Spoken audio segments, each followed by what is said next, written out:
တင့်ကိုပတ်စံကုန်တတ်တာသွားစီမယ်အတုံးဝင်လုံးနဲ့အိမ်တွင်းသုံးနီးလမ်းများ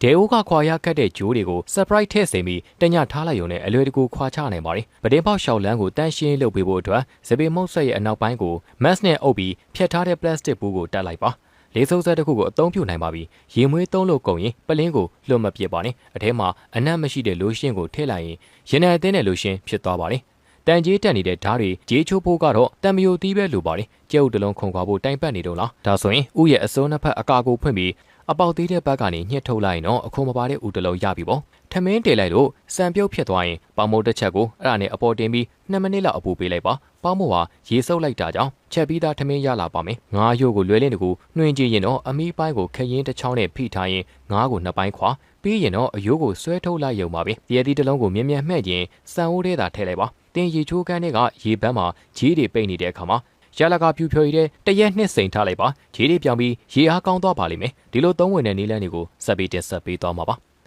ဒီအိမ်တွင်းသုံးနီးလန်းတွေကတင်းဘဝကိုအရန်လွယ်ကူသွားစေပါလိမ့်မယ်ဘေးရသည့်တလုံးကိုအခုပြထားတဲ့အတိုင်းဗီပုံစံယူပြီးလှီးထုတ်လိုက်မယ်ဆိုရင်တင်ငယ်ချင်းတွေနဲ့တူလွယ်ကူစွာခွဲဝေစားလို့ရပါတယ်စက်ကူစိုးကောက်တဲ့ညှက်တစ်ချောင်းကိုအပေါ်အောက်ပြောင်းပြန်လန့်အသုံးပြုပြီးကိတ်မို့တလုံးကိုခွဲစားနိုင်ပါတယ်ဒီနည်းလမ်းဟာရိုးရှင်းပြီးတော့တိကျသက်ရက်ပါတယ်တံမယိုတီတလုံးကိုကျဲအုပ်တွေနဲ့တူရောပြုတ်ခြင်းအပြင်ကျဲအုပ်များကိုလွယ်လင်းတကူအခွန်ခွာရနိုင်စေပါတယ်ဥအနှစ်တည်းတဲ့ဇွန်းကိုနှစ်စီနဲ့ကြော်လိုက်ရင်ထူးထူးဆန်းဆန်းကျဲအုပ်ခွက်ကြော်ရပါပြီအဲ့ဒီကျဲအုပ်နှစ်ကိုပဲဇွန်းပေါ်လောက်ပြီးအပူပေးပြီးရင်တော့အရသာရှိတဲ့အသားတွေတုပ်ပြီးလိမ့်လိုက်တာနဲ့စားလို့ကောင်းတဲ့ဖတ်ထုတ်လေးရလာပါလိမ့်မယ်တလဲသီးတလုံးကိုယူ10မိနစ်ကြာအောင်လှင့်ပြီးတော့ထိတ်တဲ့ကိုဓားနဲ့ထိုးဖောက်လိုက်ရုံနဲ့တည်သီးဖြိုရည်တွေကိုအတင်းတောက်သုံးနိုင်ပါပြီလေမော်တီးရဲ့မျက်နှာပြင်နှစ်ဖက်လုံးကိုဓားနဲ့လီထုတ်အလဲတဲကနေအချင်းတစ်ဝက်စာခွဲပြီးအထဲမှာရှိတဲ့တွင်းသားတွေကိုအလွယ်တကူသုံးဆောင်နိုင်ပါတယ်ဘေးရသည့်အတွင်းသားအကုန်ပြောင်းနှိုက်ထုတ်ပြီးရင်တော့ကြက်ကောင်လုံးကျော်ကိုထည့်ပြီး2နာရီလောက်ပေါင်းထားလိုက်ရုံနဲ့အရသာနဲ့ပြည့်စုံတဲ့ဟင်းပွဲတစ်ခုရလာပါပြီငါးသားလာပေါ်ကအရေးခွန်ကိုအလွယ်တကူခွာနိုင်ဖို့ရေနွေးပူပူလေးနဲ့လောင်းလိုက်ရုံပါပဲ။ဒကမောင်တီးရဲ့အနာတာနှစ်ဖက်ကိုလီထုံ